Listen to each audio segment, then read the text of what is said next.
And Joses, who was also named Barnabas by the apostles, which is translated son of encouragement, a Levite of the country of Cyprus, having land, sold it, and brought the money and laid it at the apostles' feet.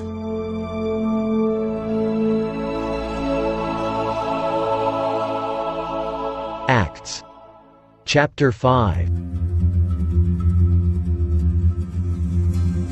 But a certain man named Ananias, with Sapphira his wife, sold a possession, and he kept back part of the proceeds, his wife also being aware of it, and brought a certain part and laid it at the apostles' feet. Ananias, why has Satan filled your heart to lie to the Holy Spirit and keep back part of the price of the land for yourself?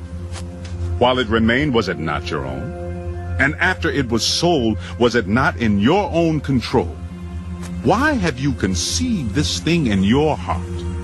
You have not lied to men, but to God. Then Ananias, hearing these words, fell down and breathed his last. So great fear came upon all those who heard these things. And the young men arose and wrapped him up, carried him out, and buried him. Now it was about 3 hours later when his wife came in, not knowing what had happened. And Peter answered her, Tell me whether you sold the land for so much. Yes, for so much. How is it that you have agreed together to test the Spirit of the Lord? Look, the feet of those who have buried your husband are at the door, and they will carry you out. Then immediately she fell down at his feet and breathed her last. And the young men came in and found her dead, and carrying her out, buried her by her husband. So great fear came upon all the church, and upon all who heard these things. And through the hands of the apostles, many signs and wonders were done among the people. And they were all with one accord in Solomon's porch, yet none of the rest dared join them, but the people esteemed them highly. And believers were increasingly added to the Lord, multitudes of both men and women, so that they brought the sick out into the streets and laid them on beds and couches, that at least the shadow of Peter passing by might fall on some of them.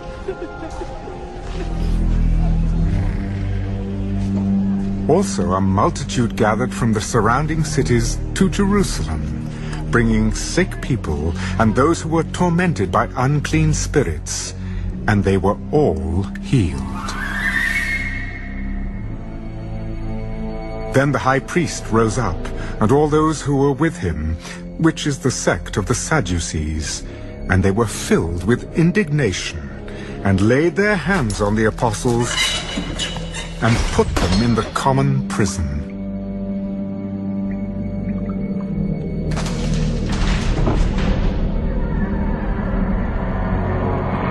But at night, an angel of the Lord opened the prison doors and brought them out and said, Go, stand in the temple, and speak to the people all the words of this life.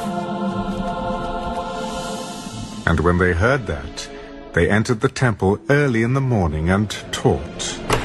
But the high priest and those with him came and called the council together, with all the elders of the children of Israel, and sent to the prison to have them brought. But when the officers came and did not find them in the prison, they returned and reported. Indeed, we found the prison shut securely and the guards standing outside before the doors. But when we opened them, we found no one inside. Now when the high priest, the captain of the temple, and the chief priests heard these things, they wondered what the outcome would be. So one came and told them, Look, the men whom you put in prison are standing in the temple and teaching the people. Then the captain went with the officers and brought them without violence, for they feared the people, lest they should be stoned.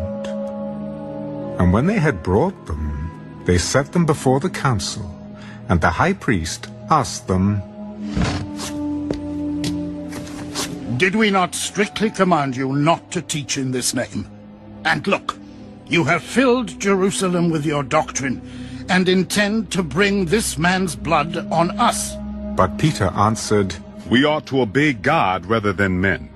The God of our fathers raised up Jesus, whom you murdered by hanging.